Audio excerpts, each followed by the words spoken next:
और बड़ी खबर अब आपको देते हैं। पहलगाम में आतंकी हमले के बाद से जम्मू कश्मीर में बड़ा ऑपरेशन चल रहा है। पुंछ में सेना ने पुलिस और अन्य जांच एजेंसियों ने साथ में मिलकर एक ऑपरेशन लॉन्च किया है। राजौरी पुंछ हाईवे पर भारी सुरक्षा के इंतजाम हैं। कल से ही ऑपरेशन की शुरुआत हुई है। हेलीकॉप्टर, ड्रोन, अत्याधुनिक उपकरणों का इस्तेमाल किया भी जा रहा है। एक ज्वाइंट ऑपरेशन चल रहा है जिसमें अलग अलग जो टीमें हैं वो मौजूद हैं और राजौरी पुंछ हाईवे पर भी सुरक्षा बल बताया जा रहा है कि बड़ी संख्या में तैनात है।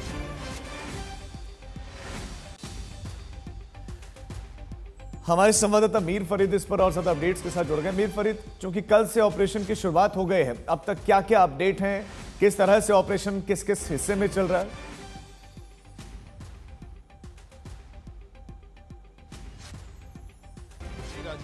जो ऑपरेशन है वो सीमित नहीं है पहलगाम तक। कल अगर आप बात करें तो अचानक तेजी देखने को हमें मिली है। जो भी एंटी टेरर ऑपरेशंस हैं, कल उड़ी में एंटी इन्फिल्ट्रेशन बिड हुआ, एक एंटी इन्फिल्ट्रेशन ऑपरेशन हुआ जिसमें 2 घुसपैठियों को मार गिराया गया, भारी संख्या में गोला बारूद मिला। उसके बाद कुलगाम में एक एनकाउंटर चल रहा है जहां बताया जाता है कि टीआरएफ का एक टॉप कमांडर भी जो है फंसा हुआ है।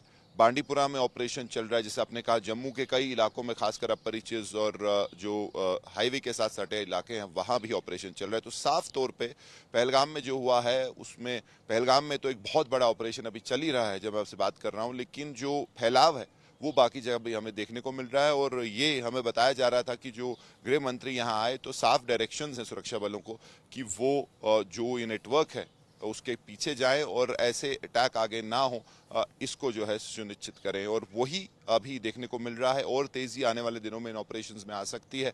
वहीं अगर आप पहलगाम की जो टेरर अटैक हुआ है और उसके बाद जो रिस्पॉन्स है, अभी भी जो जंगल है उनको खंगाला जा रहा है। लेकिन जैसे हम बार बार कह रहे थे कि जो बीच में गैप आया, जो रिएक्शन टाइम में गैप आया और फिर जो रात आई, तो शायद जो ये हत्यारे थे जिन्होंने अटैक किया है फैल्कन स्क्वाड, वो जो उनका एस्केप प्लान था उसमें कामयाब हुए हैं। लेकिन तब भी सुरक्षा बल जो है इस पूरे इलाके को छान मारेंगे और कोशिश ये है कि उनको जो है जल्द से जल्द ट्रैप किया जाए। पहलगाम ओवरऑल यहाँ काफ़ी ज़्यादा दुख का माहौल है।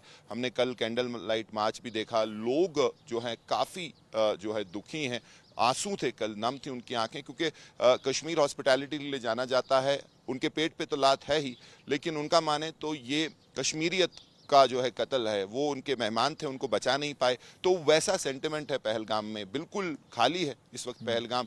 और कल यहाँ शटडाउन भी था। तो अगर लोगों की बात करें तो इस बार खुल के सामने आए हैं इस टेरर अटैक के खिलाफ, और प्रदर्शन भी एक के बाद एक घाटी के कई हिस्सों में हो रहे हैं इसके खिलाफ। जी बिल्कुल मीर फरीद, आप हमारे साथ बने रहे। निसंदेह लोगों में गुस्सा है, लोगों में नाराजगी है। देश भर से यही पुकार, यही मांग है कि इस बार ऐसा हो प्रहार कि दोबारा इस तरह की कोई घटना ही घटित ना हो।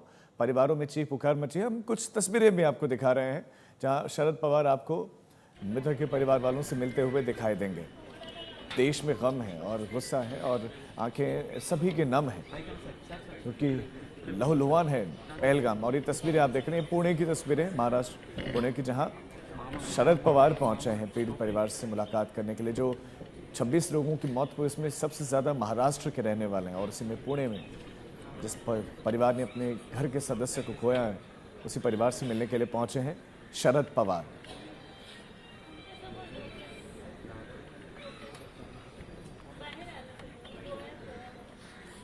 ये संतोष जगदाला का परिवार है जिनसे शरद पवार इस समय मुलाकात कर रहे हैं। और इस आतंकी हमले में उनके सिर में गोली मारे गए, आतंकवादियों ने गोली मारी। और उनका परिवार शरद पवार को सारी जानकारियां देते हुए, बताते हुए माहौल गमगीन है।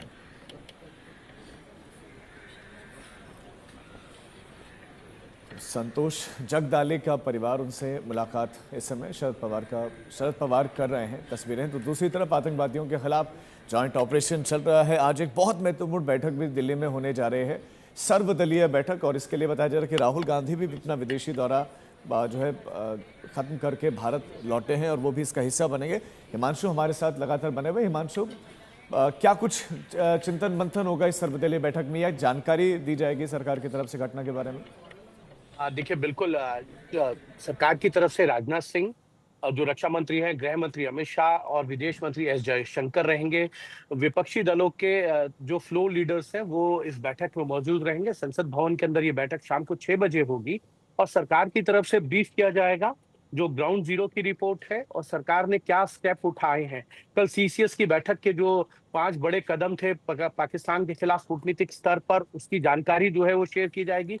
और साथ ही साथ विपक्षी सांसदों और विपक्षी दलों से ये पूछा जाएगा कि उनकी क्या सुझाव हो सकते हैं और भारत सरकार को क्या कड़े कदम उठाने हैं।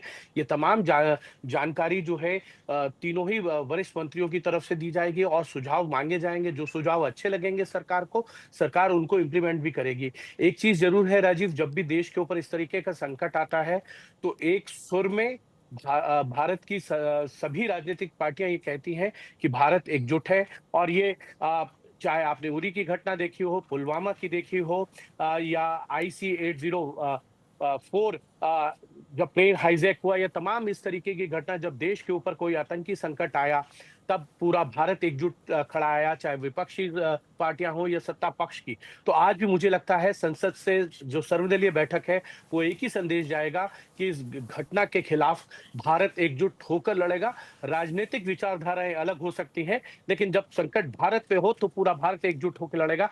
ये सत्ता जी। पक्ष और विपक्ष दोनों की तरफ से संदेश जो है वो दिया जाएगा, उन आतंकियों को भी और उनके सरगनाओं को भी जो पाकिस्तान में बैठे हैं।